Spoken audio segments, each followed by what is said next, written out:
Signed your name, now the bill won't stop. Big promises, but the truth got dropped. It's the enrollment trap, but we're fighting back. If they sold you lies, You can cut those ties. Borrow a defense, take your power back. The enrollment trap. Welcome back to the Enrollment Trap, the podcast where we break down how predatory schools engineered pressure, urgency, and silence, and how borrowers are reclaiming their stories through borrower defense.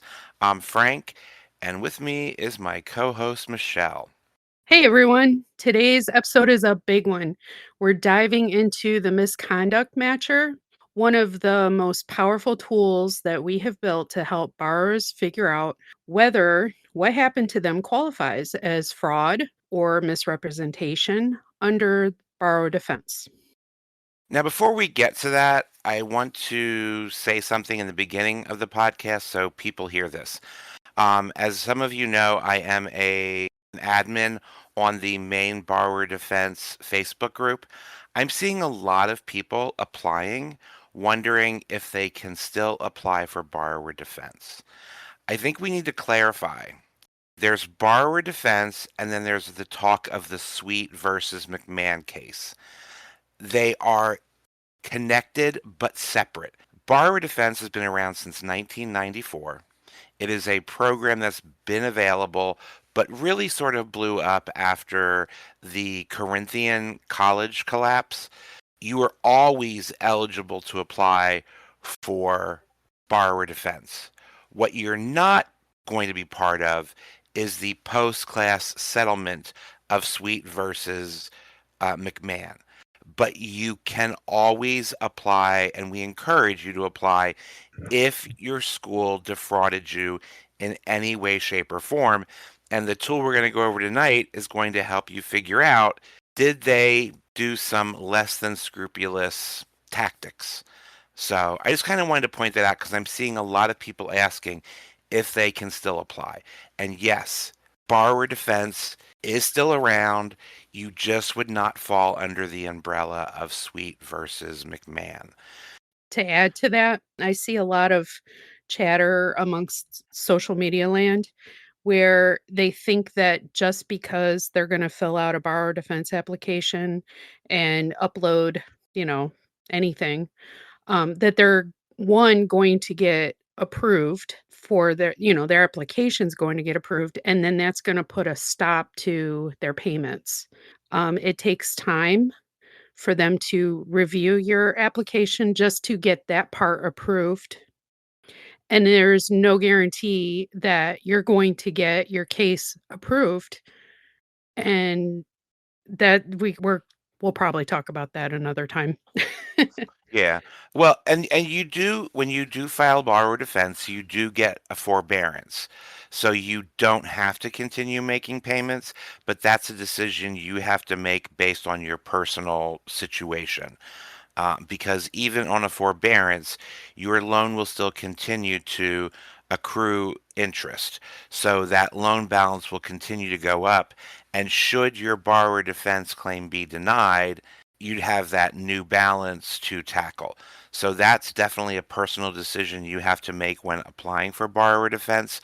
Forbearance is an option, and it will last until there is a decision on your application.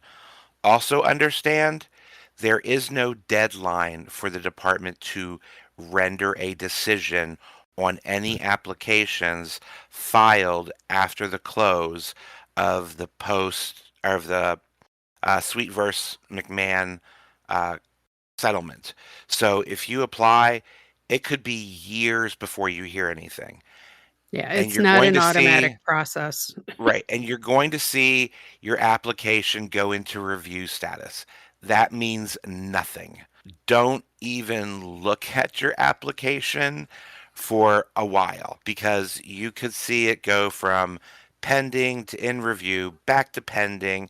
It's a roller coaster you don't need to jump on. But I just want to make it clear that borrower defense is always something you have the option to apply for. And also, For now. while we're talking about it, you should never pay anyone to complete your application, file your application, or help you with the application. One of the things the Enrollment Trap has done is given you tools that you can do your application on your own at your pace and in simple terms that you'll understand. So do not fall victim to these people who are like, oh, we'll do your application and we'll get you approved. If they say that, they're lying. Only the Department of Education can approve or deny your Department of Education can approve or deny your application.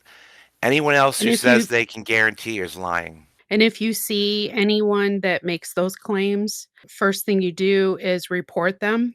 Report them to your state's attorney general office.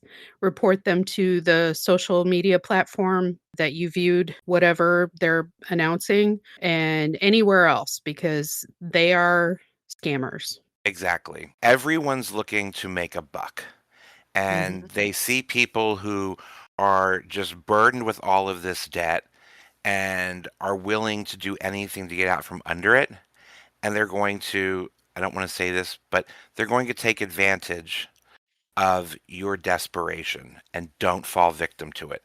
Again, Yes. the Enrollment Trap, our website will always be free. The tools will always be free. The tools are also in the Discord, though on the Discord it's kind of more self-paced and self-guided, but the Enrollment Trap Assistant can take you through all the different tools. So don't fall victim.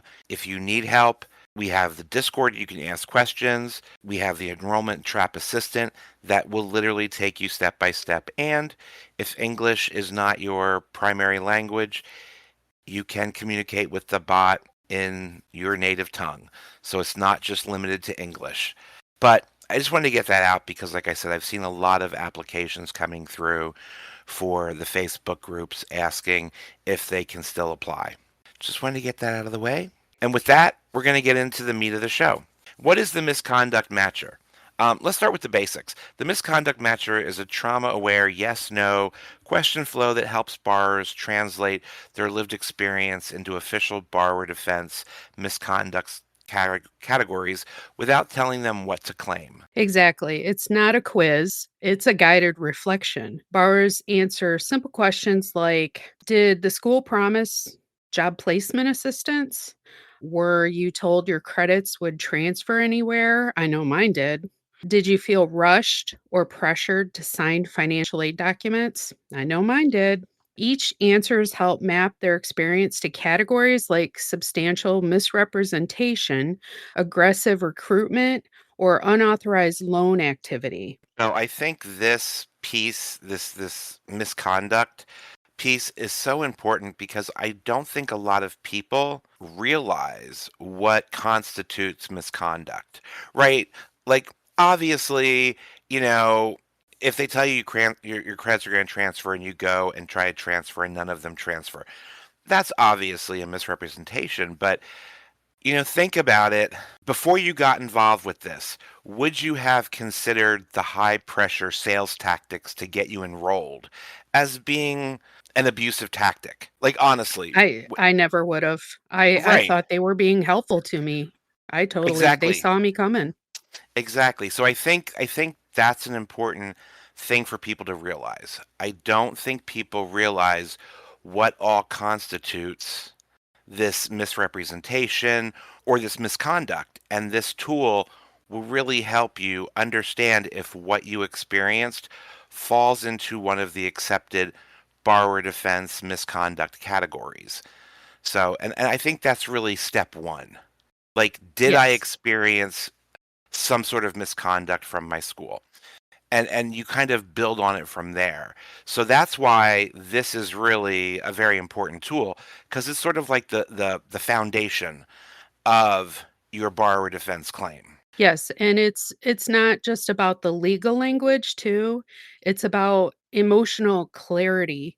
So borrowers often say things like, I didn't know I could even file a claim. I hear that all the time. So the matcher gives them the language, structure, and validation, which leads us into how to use the matcher. If you're listening and wondering, hey, where do I start? The Misconduct Matcher is available right now in our Discord server. It's pinned in the Borrower Tools channel, and it's built to be calm, private, and easy to use. You can just go at your leisure, what you're comfortable with. You don't need documents. You don't need legal training. You just need your story. The matcher helps you see how that story fits the borrower defense framework. You can also access the Enrollment Trap Assistant on our website, enrollmenttrap.net.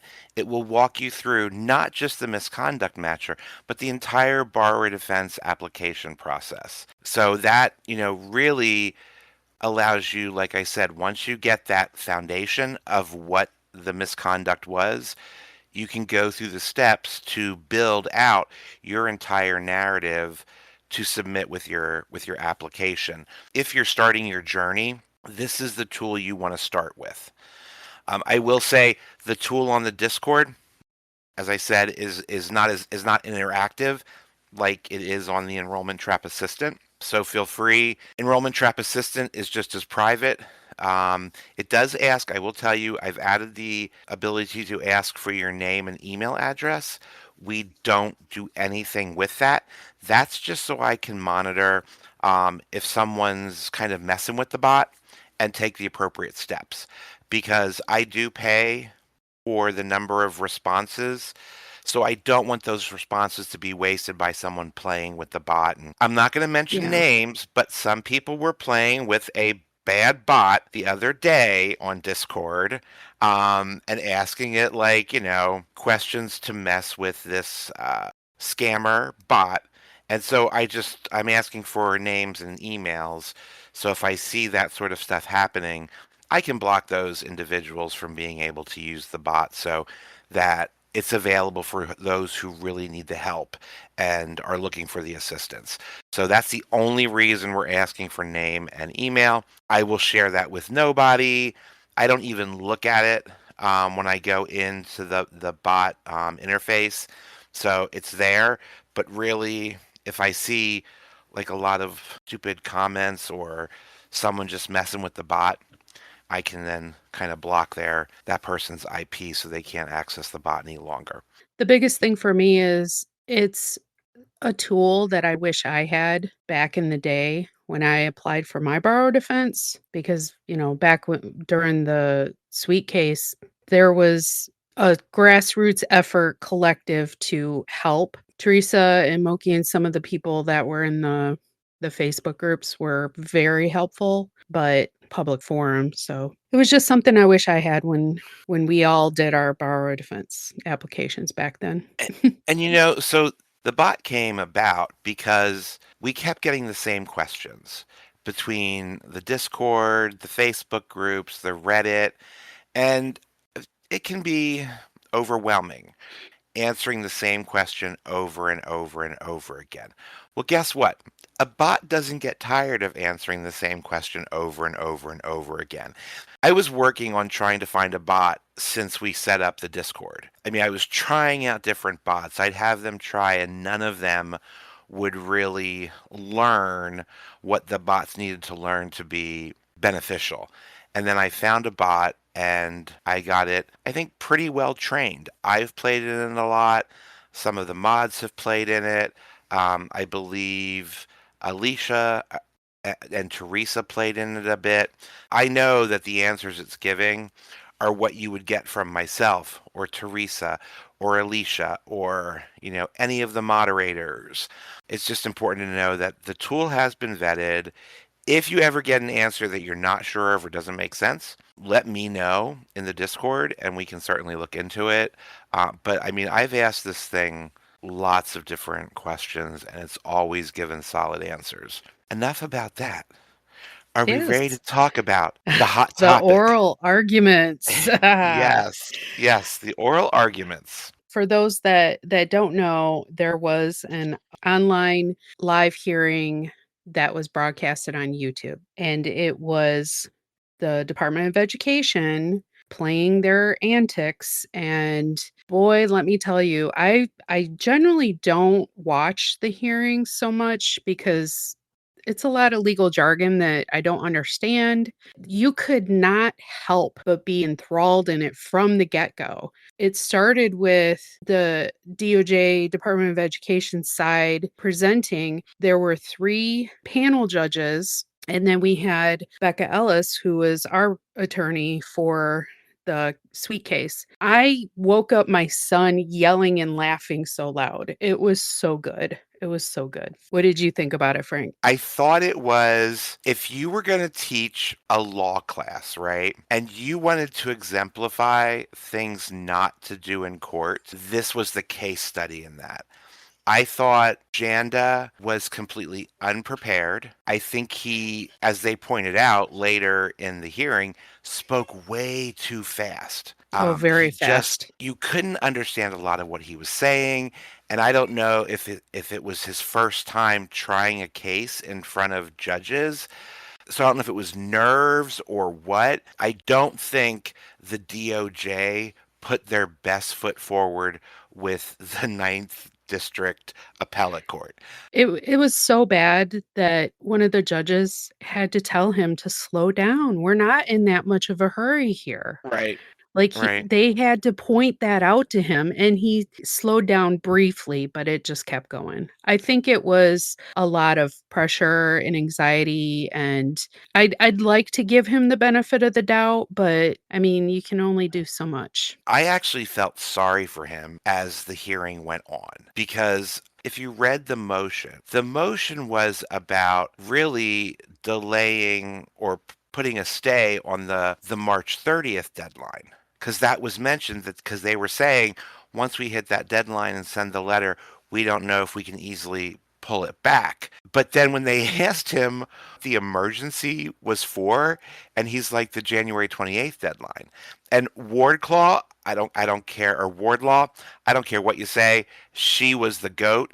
She said, "How are we supposed to do that? The deadline already passed."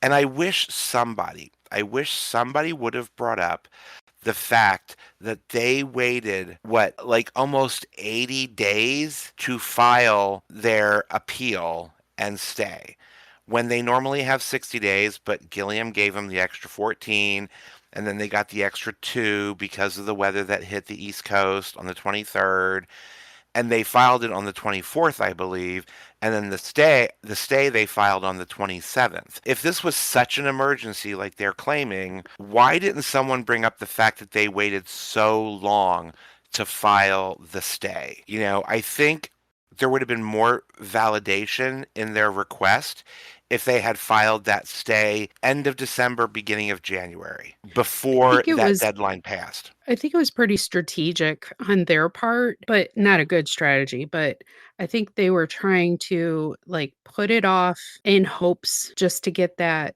slight chance that maybe they'll extend it. I guess it's a tactic. It wasn't very successful. Doesn't that eliminate the whole emergency piece of it? Yes. If you're putting it off, you can't put it off for 80 days and then claim it's an emergency. I really feel that they just did not do a good job of presenting their side. And you could see the frustration on especially Wardlaw's face. The other judges, like Bress, was set back far enough that you really couldn't see his facial expressions. Owen was kind of, we don't know if he was like reading the documents or what, but like I think Wardlaw he was was like, playing Candy Crush. we're not going to make assumptions of what he was doing. He could have been reading That's digital right. documents. Um, Allegedly, right. Wardlaw was, I mean, she was really in tune and she was asking a lot of those questions.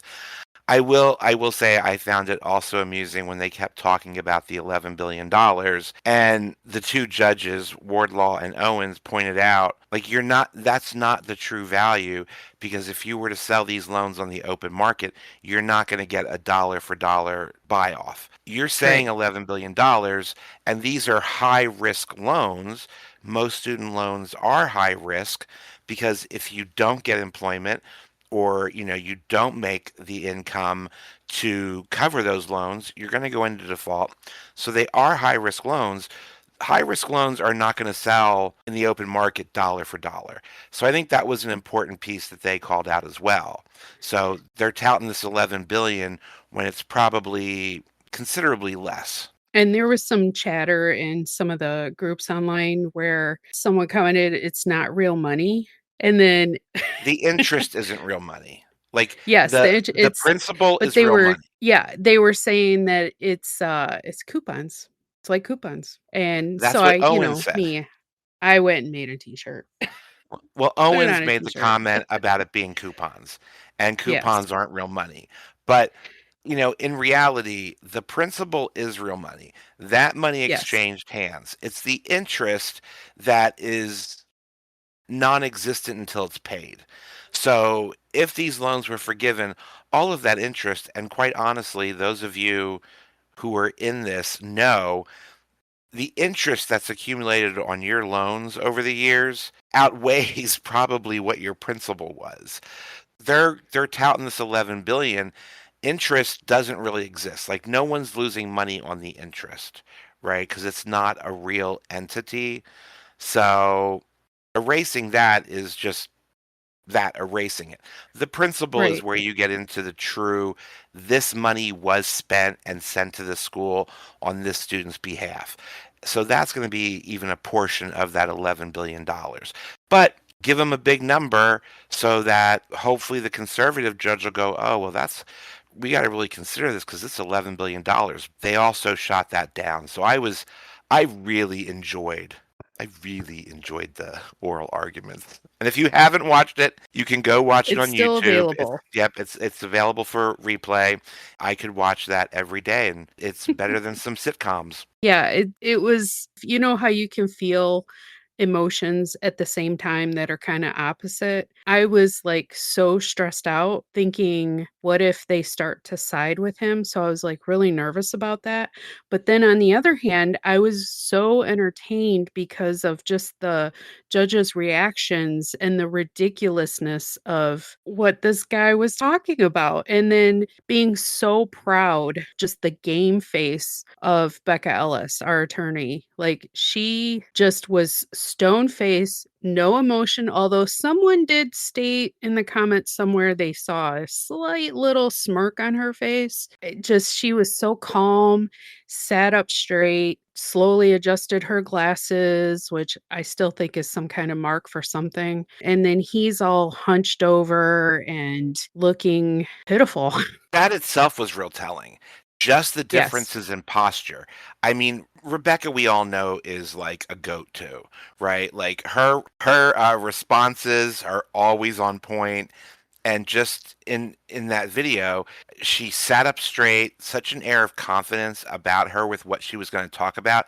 Even when they asked her about the breakdown of dollar amounts between the C school and non-C school, she was trying to do the math in her head and she admitted, I don't have that number. And that's an acceptable answer because you're not trying to mislead the court, right? Like he did. He Right. threw out just some random number that was way overinflated. Right. And then you look at him, and there were comments that as the video went on, he seemed to shrink lower and lower in his chair. Yeah. And so it was just presented themselves both so differently in front of the judges. And I think that speaks to the judges too. It's not just, it's about what you say, but there was definitely more confidence coming from Rebecca than there was from Janda. And, if you're in the Discord, we have a nickname for him, like we have a nickname for Holland, and we give nicknames to the DOJ attorneys.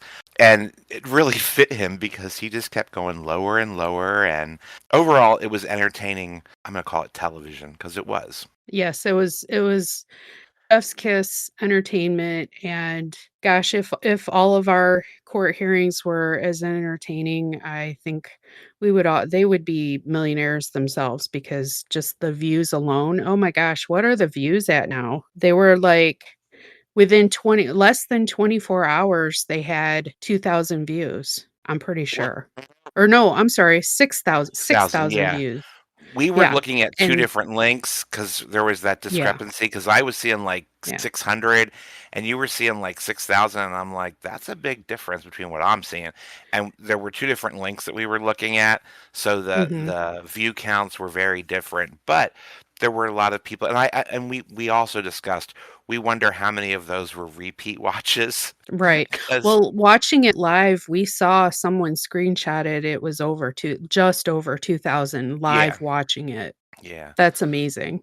It was like I said, I've watched a lot of these hearings, over the course of this case, and this one to me was the most entertaining. So thank you, Mhm. DOJ, for that. I did go in with a bit of apprehension, like, "Ugh, how's this going to go today?" But like, I would say, like, within 5 minutes of him speaking, I was like, "Oh, we got this." Like, I was like, "Nah, nothing to worry about here." Yeah. But, so that's the take on the oral arguments. When we're done, when the show's over, we do a question and answer period. If there's anything you wanna contribute as far as your insights on the oral arguments, you're more than welcome to come up on stage and ask. That will be an unrecorded portion.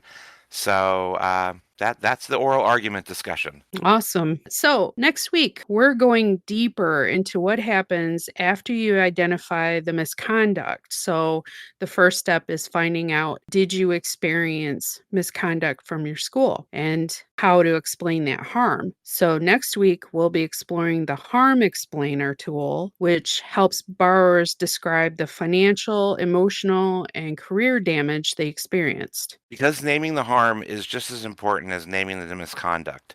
It's what turns your story into evidence. So stick around in the Discord after this episode. We'll be answering questions and helping folks get started with the matcher. And as always, thanks for listening. And remember, you're not alone. Your story matters. Remember, if you're in our audience, stick around and we'll talk to you soon. All right. Thanks, everybody. It's the enrollment trap, but we're fighting back. The enrollment trap.